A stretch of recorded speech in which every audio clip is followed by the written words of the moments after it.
Don't drink the wine, the waitress whispered as she slid the check beside my plate, and for one terrifying second I thought I had misheard her. The restaurant was warm and crowded that Friday night, filled with the soft clinking of silverware and the low hum of families enjoying dinner after a long workweek. A jazz version of an old Frank Sinatra song drifted through the speakers while waiters carried trays of steaks and baked salmon beneath golden hanging lights. It should have felt comforting, normal. Instead, I sat frozen in my chair at the corner of our table, staring at the folded receipt beside my untouched glass of Cabernet. My son Ryan was smiling across from me, but there was something strained about it, something rehearsed. Beside him, my daughter-in-law Melissa adjusted the sleeve of her cream-colored sweater and tilted her head at me with a sweetness that didn't feel real. "Mom, you barely touched your drink," she said gently. "You always love red wine." I looked down at the glass again. The dark liquid reflected the dim light overhead. My fingers tightened around the edge of the tablecloth. At 69 years old, I'd learned to trust the quiet instincts that arrive without warning. The little feelings people ignore because they sound irrational. Thomas used to call it my storm sense. "You always know when something's wrong before anyone else does," my husband would say with a smile. Thomas had been gone for almost 3 years now. Heart failure. Sudden. Brutal. Some mornings I still woke up expecting to hear his slippers against the kitchen floor. After he died, the silence inside my house became so loud that I started leaving the television on at night, just to feel less alone. Ryan had promised he'd check on me more often after the funeral, but life moved on quickly for him. Promotions. Business trips. Dinner parties with Melissa and their country club friends. Weeks would pass without a phone call unless I reached out first, which was why tonight felt strange from the beginning. Ryan had insisted on this dinner. Someplace nice, he'd said over the phone earlier that week. Just family. He sounded unusually cheerful, almost nervous. Melissa had even hugged me when I arrived at the restaurant, something she rarely did unless other people were watching. Now, sitting beneath the warm restaurant lights, I realized both of them kept glancing toward my wine glass. Not obviously, just enough for me to notice. "Mom," Ryan asked carefully, "everything okay?" Before I could answer, the waitress returned. Young. Blonde ponytail. Maybe 24. Her name tag read Sophie. She picked up the bread basket beside me and leaned down slightly, her voice barely audible.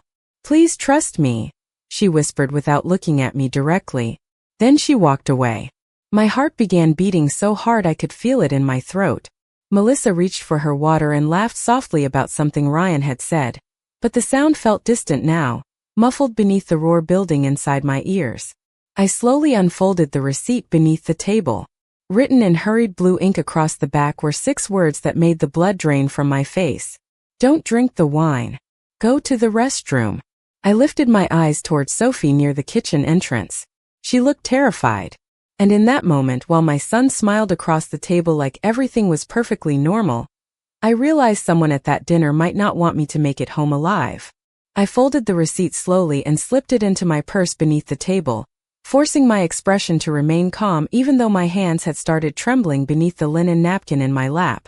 Across from me, Melissa continued smiling as if nothing unusual had happened.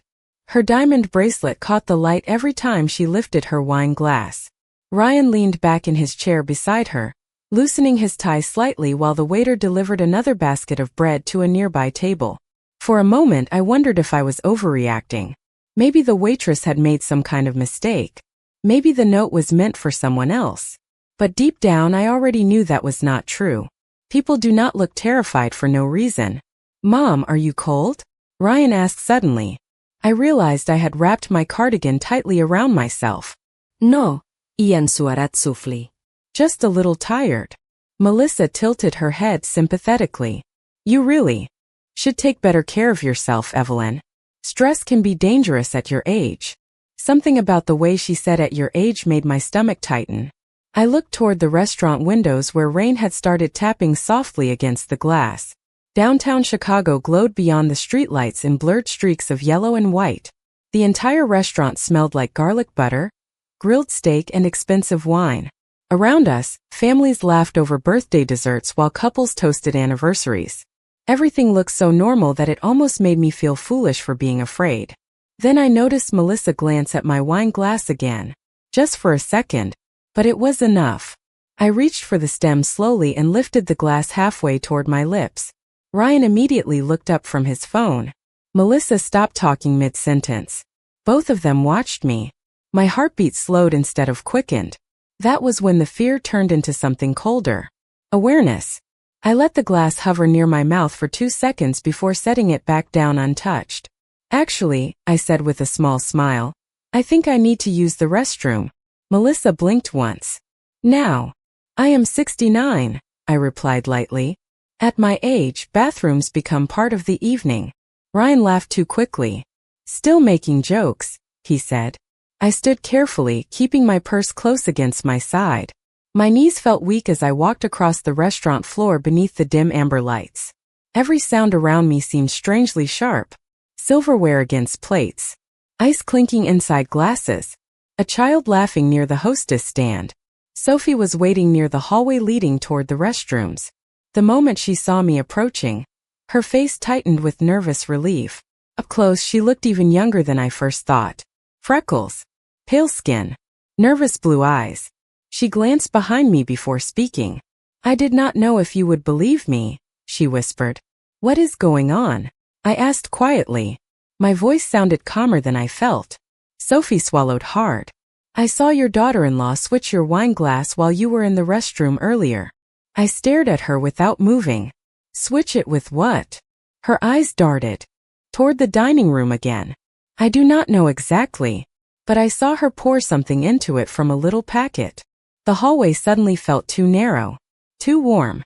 I pressed one hand against the wall beside me to steady myself. Are you certain? Sophie nodded immediately. I would never say something like this unless I was sure. For several seconds neither of us spoke. My mind kept searching for another explanation. A misunderstanding. A joke. Anything else.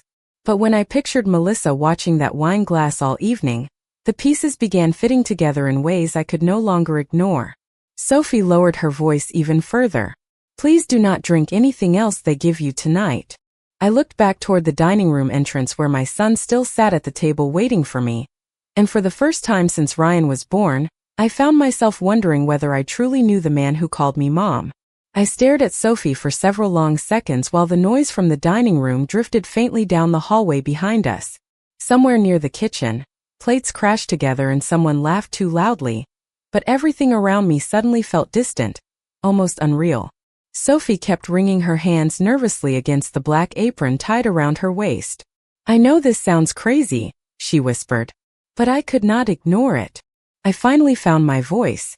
Why would you help me? Her expression changed instantly.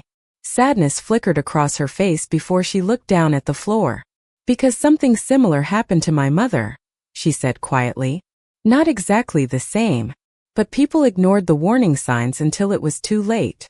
A chill moved slowly through my chest. Sophie swallowed hard and glanced toward the dining room again. Please be careful tonight. I nodded once, though my thoughts were spinning too fast to settle on anything clearly. Then I straightened my shoulders and forced myself to breathe normally.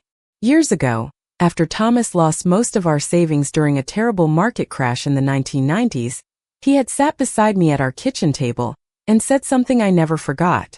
Panic is expensive, Evelyn. Stay calm long enough and people will show you exactly who they are. At the time I thought he was talking about money.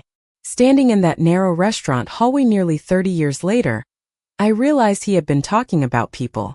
I thanked Sophie softly before walking into the restroom alone. The bright mirror lights made my face look pale and older than usual. Deep lines framed my mouth now. Silver threaded through my hair despite the careful coloring appointments Melissa used to insist made me look more vibrant. I barely recognized the woman staring back at me. Slowly, I turned on the faucet and ran cold water over my wrists. My heart was still pounding, but beneath the fear something else had started growing. Clarity. I thought about the past year. Ryan suddenly asking detailed questions about my finances. Melissa encouraging me to simplify my stressful responsibilities. The way she constantly mentioned retirement communities with smiling brochures and phrases like maintenance-free living. At the time, I told myself they were trying to help. Now every conversation replayed differently inside my head. I dried my hands carefully and stared at my wedding ring beneath the restroom lights. Thomas had given it to me in 1978 when we were both too young and broke to afford anything extravagant. 45 years later, it still fit perfectly. If people suddenly become too kind, they usually want something. He used to joke whenever salesmen knocked on our front door. Lately, Ryan and Melissa had become very kind. Too kind. When I returned to the dining room, Melissa smiled immediately. "There you are," she said brightly. "We were starting to worry." Ryan looked relieved when I sat down again.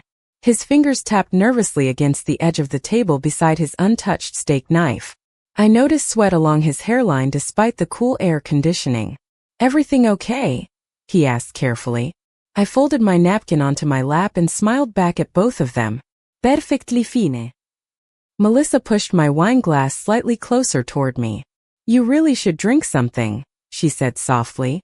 "You look pale." I looked directly at her for the first time that evening. Her makeup was flawless. Blonde hair perfectly curled. Soft pink lipstick.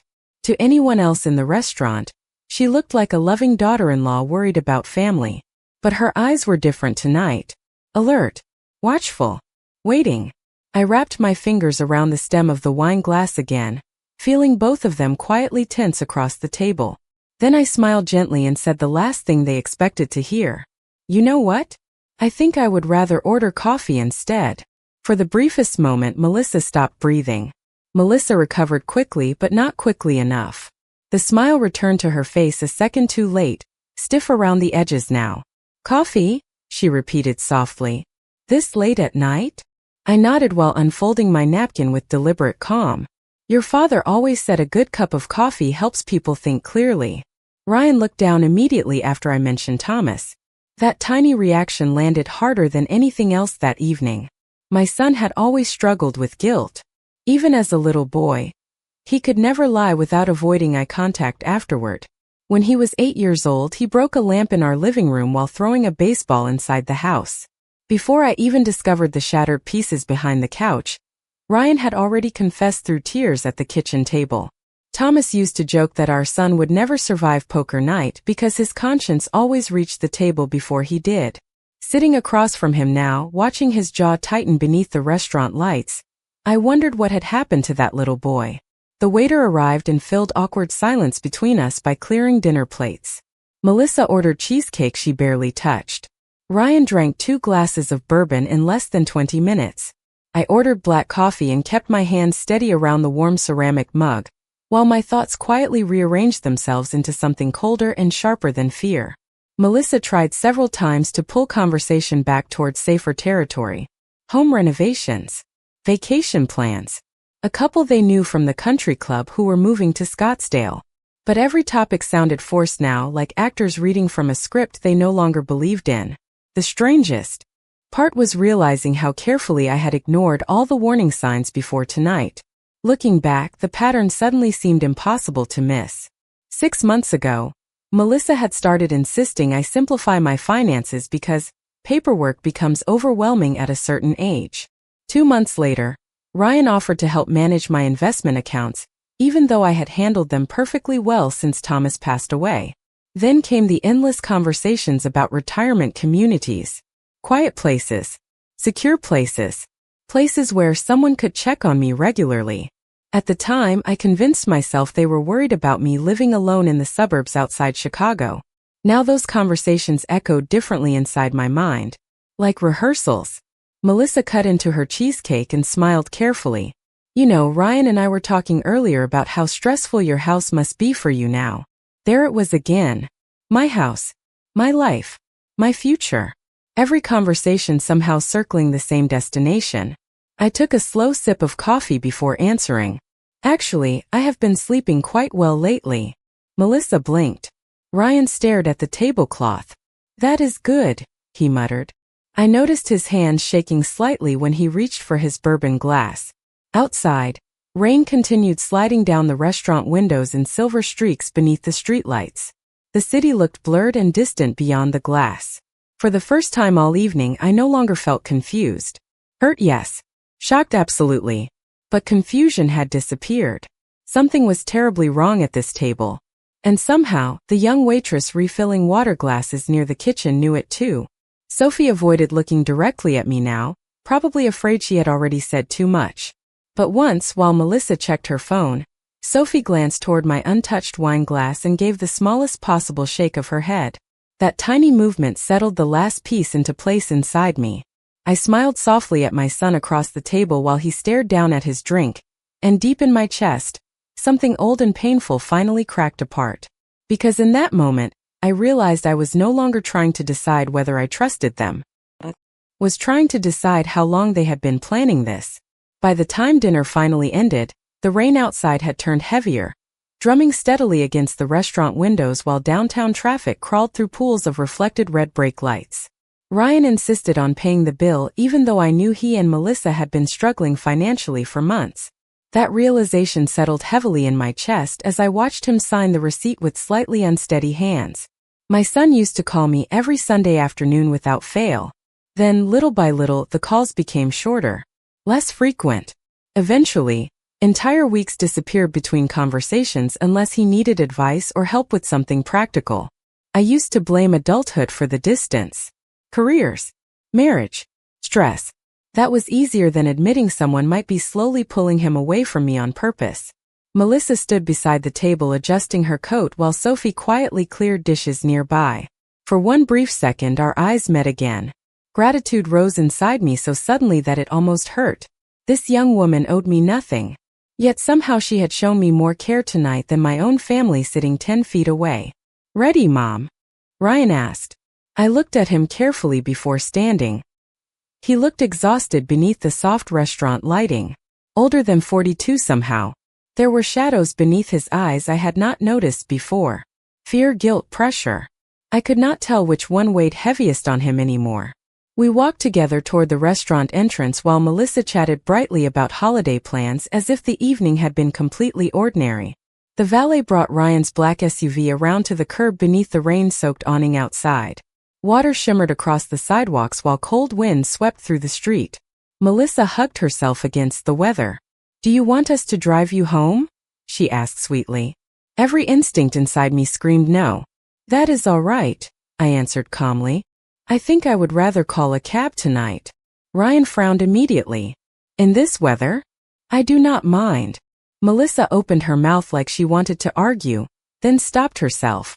Another tiny crack in the performance. Ryan hesitated before nodding slowly. "Okay, just text me when you get home." I almost smiled at the irony of it.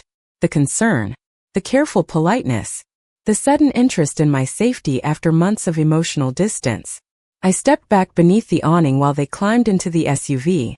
Melissa looked at me through the passenger window as rain streaked across the glass between us.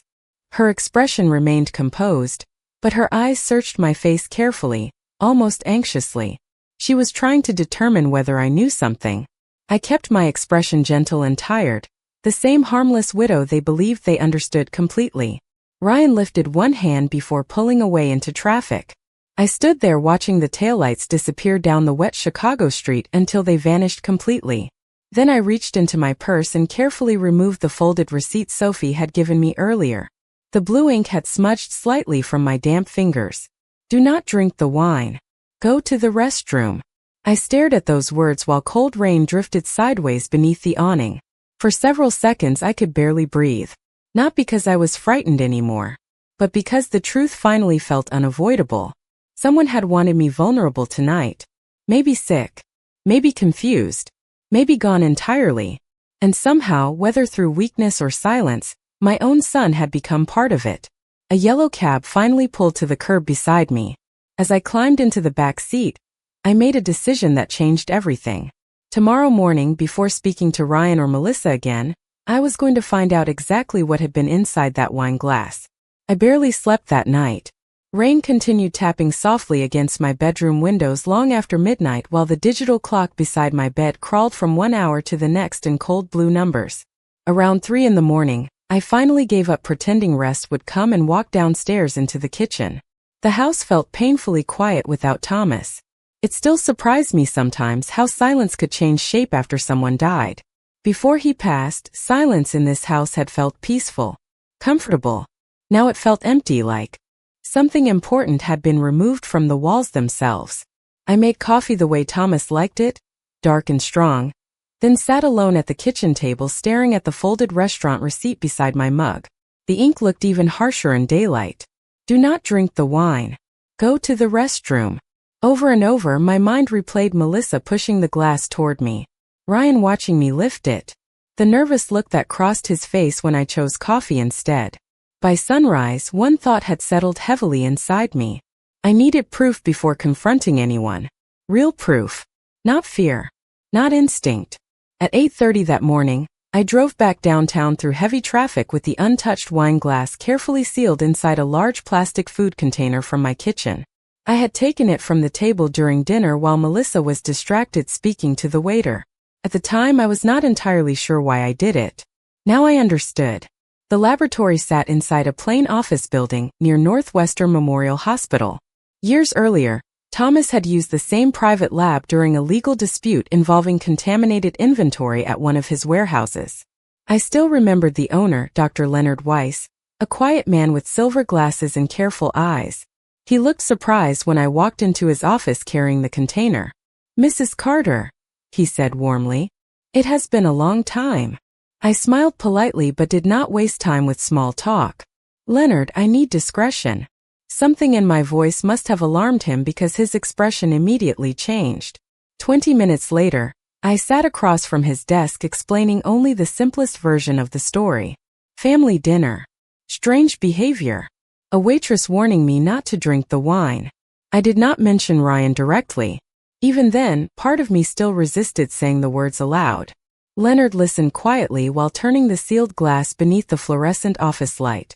"I can run a toxicology screen," he said carefully. "But Evelyn, if there is something dangerous in here, you should contact the authorities immediately." I looked down at my hands folded tightly in my lap. Just test it first. The next 4 hours stretched endlessly.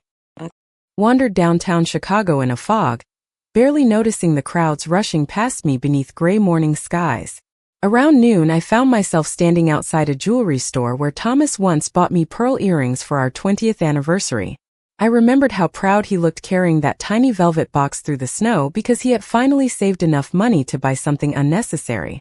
Thomas believed love was shown through effort, not words. That thought nearly broke me right there on the sidewalk. Around 2:15, Leonard finally called. His voice sounded unusually tense. "Evelyn," he said quietly, "you need to come back to my office."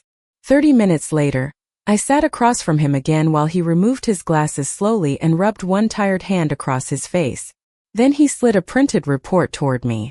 The wine contained a concentrated sedative mixed with another compound that can interfere with heart medication. My entire body went cold. Leonard lowered his voice further. "Combined with your prescription history, it could have caused severe cardiac distress." I stared at the report without blinking. Outside his office window, traffic moved normally through the city while strangers carried coffee cups and shopping bags beneath pale afternoon sunlight. Everything beyond that glass looked ordinary. But inside that quiet office, my entire understanding of my family changed forever. For a long time I did not speak. I simply sat there in Leonard's office with the report resting between my hands, while the air conditioner hummed softly overhead. The paper trembled slightly because my fingers would not stay still. Sedative. Cardiac distress. The words looked clinical and emotionless, yet they carried enough weight to split an entire family apart. Leonard finally leaned forward carefully. "Evelyn, this was not accidental."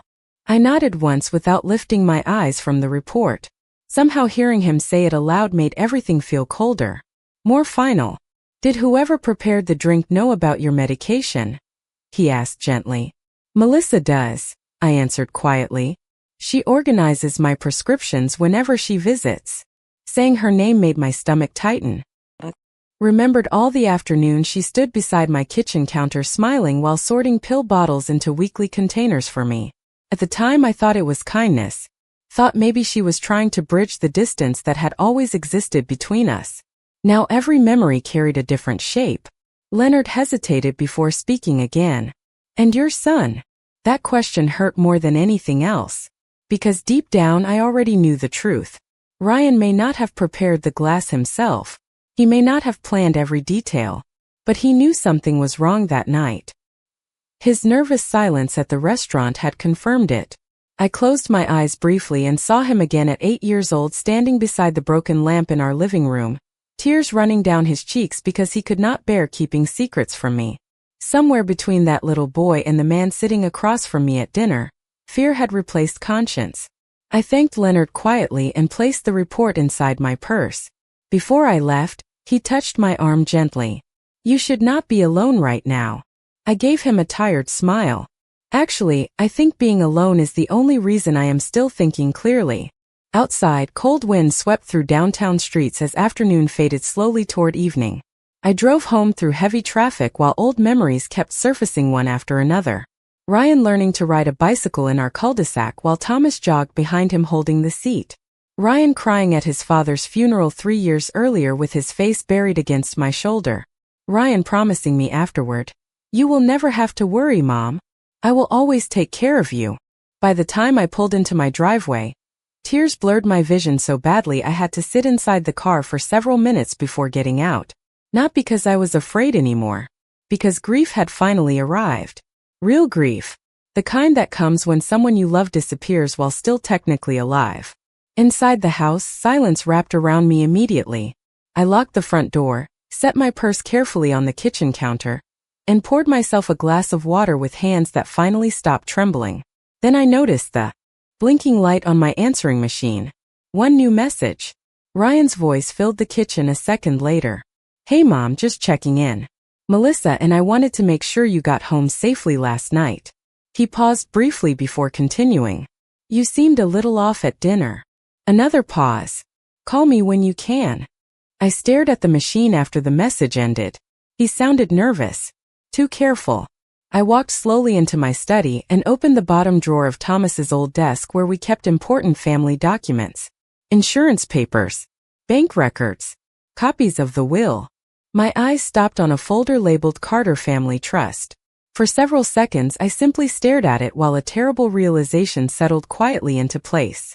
If something had happened to me at that restaurant, Ryan and Melissa would have inherited nearly everything within weeks.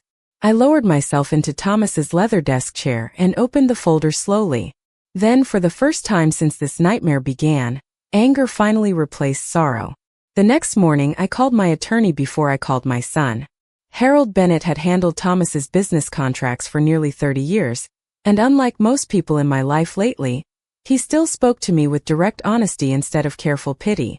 By 10 o'clock, I was sitting across from him inside his downtown office while sunlight filtered through tall windows overlooking the Chicago River. Harold listened without interrupting as I handed him the toxicology report and explained everything that happened at the restaurant. The further I got into the story, the more his expression darkened. When I finally finished speaking, he removed his glasses slowly and leaned back in his chair. "Evelyn," he said carefully, "if this report is accurate, someone deliberately endangered your health." Hearing those words from a lawyer instead of a scientist made the situation feel terrifyingly real. I folded my hands together tightly in my lap. What happens if something happened to me tomorrow? Harold opened the Carter Family Trust folder immediately. Ryan inherits the house, investment accounts, retirement assets, and Thomas's remaining business shares. I nodded slowly. "And Melissa. Everything transfers jointly through Ryan." Silence settled heavily across the office. Outside the windows, tour boats moved along the river carrying smiling tourists beneath clear blue skies. The normalcy of it all felt almost cruel. Harold studied me carefully for a moment. "You already know what I am going to recommend." "Police," I answered quietly. "Yes." I looked down at Thomas's old fountain pen resting on Harold's desk. My husband used to carry one exactly like it in the pocket of every suit jacket he owned. Suddenly, exhaustion washed over me so deeply I could barely keep my shoulders straight. "I cannot do that yet," I whispered. Harold frowned slightly. "Evelyn, this is serious." "I know." My voice sounded steadier now. "But before I destroy what is left of my family, I need to know the truth completely." Harold was quiet for several seconds before finally nodding once. "Then protect yourself first." That afternoon we changed everything. The trust. The will. medical authority, emergency contacts. By 3 o'clock, Ryan no longer controlled a single decision connected to my finances or healthcare. Harold also arranged temporary monitoring on my major accounts after discovering 2 recent failed attempts to access one of my investment portfolios online. The login request came from a device registered to Ryan's home address. That discovery hurt more than I expected. Not because of the money, because it confirmed this had not been one terrible mistake born from panic. It had been building quietly for months, maybe longer. After leaving Harold's office, I drove home through slow afternoon traffic feeling strangely calm for the first time since the restaurant dinner. The fear was fading now, replaced by something colder and more disciplined. Thomas used to say that grief either breaks people apart or sharpens them into something stronger. I finally understood what he meant. Around 6 that evening my phone rang. Ryan. I stared at his name glowing across the screen while my heartbeat remained perfectly steady. Then I answered. Mom. His voice sounded cautious. I have been trying to reach you all day. I had appointments. Are you okay? Such a simple question. Such an impossible one. I walked slowly toward the kitchen window overlooking my backyard, while evening sunlight stretched long shadows across the grass Thomas once spent entire summers caring for by hand. Actually, I said softly, I have been thinking a lot about family lately. Silence. Brief but noticeable. Then Ryan forced a small laugh. That sounds serious. I looked at my reflection in the darkening kitchen glass. The woman staring back at me no longer looked frightened. She looked awake. Ryan, I asked quietly, if something happened to me tomorrow, do you think you could honestly live with yourself? The silence that followed this time lasted so long I could hear his breathing through the phone. Ryan did not answer my question right away. I stood quietly in my kitchen listening to his breathing through the phone while evening settled over the backyard outside my window. Somewhere down the street, a lawnmower hummed faintly before going silent. Ordinary neighborhood sounds. Ordinary life. Yet nothing about my life felt ordinary anymore. Finally, Ryan cleared his throat softly. Mom, why would you ask me something like that? His voice sounded strained now. Smaller somehow. I closed my eyes briefly. Because lately I feel like I do not know my own son. Silence again. Then I heard Melissa's muffled voice somewhere in the background asking who he was talking to. Ryan lowered his voice immediately after that. You are scaring me. The irony almost made me laugh. Instead, I walked slowly toward the dining room where framed family photographs still covered the wall beside Thomas's old bookshelf. Ryan at his high school graduation. Ryan holding our golden retriever puppy at age 12. Ryan dancing with me at his wedding while Melissa smiled for the cameras beside us. I stared at those pictures for a long moment before speaking again. Did you know there was something wrong with the wine? On the other end of the call, all sound disappeared completely. No breathing. No movement. Nothing. And in that terrible silence, I finally received the answer I had been dreading since the restaurant. When Ryan finally spoke, his voice sounded. Hello. Mom, I never wanted anything bad to happen to you. Tears filled my eyes instantly, but I forced myself to stay calm. That was not my question. Another long pause followed. Then Ryan whispered words that shattered the last piece of my heart. Melissa said it would only make you sick for a little while. I gripped the edge of the dining room chair beside me so hard my knuckles turned white. Not because I was surprised anymore. Because hearing the truth aloud made it impossible to hide from reality. Why? I asked quietly. Ryan let out a shaky breath. We are drowning, Mom. His voice cracked apart after that. The business failed 6 months ago. We owe more than $400,000. Credit cards. Loans. Investors. I leaned slowly against the wall beside the family photographs while he continued speaking in broken fragments. Melissa's gambling debts. Missed mortgage payments. Collection notices. The pressure had been building for months while they smiled through dinners and holiday visits pretending everything was fine. Melissa thought if you became seriously ill, Ryan whispered, you might move into assisted living and give me control over the trust temporarily. I stared at Thomas's photograph hanging nearest the staircase. He looked so steady in that picture. So certain about the family we built together. And if something worse happened? I asked softly. Ryan started crying then. Real crying. The kind that comes from complete collapse. I did not think she would go that far, he whispered. I swear to you, Mom. I listened quietly while my son cried into the phone like a frightened child. Strangely, the anger inside me began fading at that moment. Not because I forgave him, but because I finally understood something painful and simple. Weakness destroys people long before evil ever does. When the call ended, I sat alone in the dark dining room for a very long time. 2 weeks later, Harold finalized the new trust documents. Ryan inherited nothing except a small monthly allowance tied to mandatory financial counseling. Melissa received absolutely nothing. I also created a scholarship fund in Thomas's name for students studying nursing and hospitality services. The first recipient was Sophie Reed, the waitress who saved my life simply because her conscience would not allow her to stay silent. Last month, I moved into a small coastal home in Maine overlooking the Atlantic Ocean. Every morning, I drink coffee on the porch while watching fishing boats disappear into the fog beyond the harbor. Some wounds never fully heal. I know that now. But peace does return eventually, quietly and without permission. Sometimes I still think about that restaurant dinner, and the moment Sophie slid the receipt beside my plate. A stranger saw danger where family saw opportunity. And in the end, the young woman who owed me nothing showed me more humanity than the people I spent my entire life loving.